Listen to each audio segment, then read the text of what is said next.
Go. When we reflect on Michael, it was from very early age.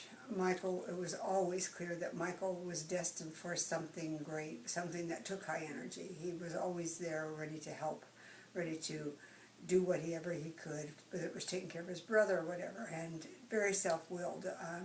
He was in kindergarten and he had a crush on a little girl, and so he took his money, and then he didn't have enough, and so he also took his brother's money and went off to the jewelry store down the street. And I discovered a Speidel bracelet and asked him what that is, and he said he bought it for this little girl.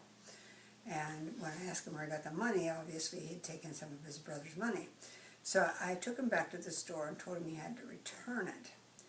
And I discovered later that he did not return it, but he had her name engraved on it so that they wouldn't take it back again. So that was Michael. I mean, he always knew exactly what he wanted, and he always knew exactly how he was going to get it. And if that went wrong, he found another way. Did he give it to the little girl? Yes, he did. And he was giving expensive gifts to little girls, you know, for the age that he was ever after. Yeah, to this day.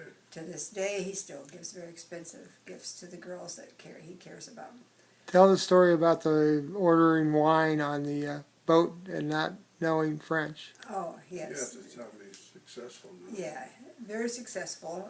Michael can afford just about anything he wants, but he does make a few mistakes. They were on a cruise. They were at a French restaurant on the cruise. He didn't understand French. He ordered a bottle of wine. When it came, his stepson said, "Dad, that looks pretty, like a pretty expensive wine," and here it was $6,000 a bottle. They drank the wine and was quite aghast at the fact that, oh my God, but by the next night it was more of an adventure, and so he ordered another $6,000 bottle of wine just because he could.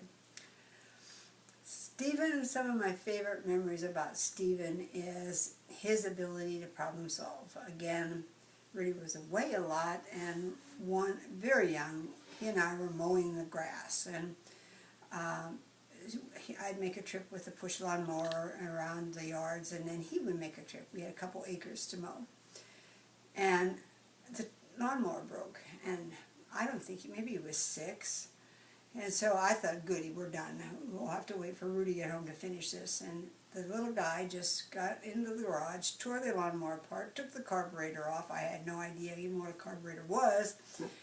Cleaned it out, put it back together, and said, "Okay, Mommy, we can go again." So we needed to continue mowing the grass, and Stephen could always do that.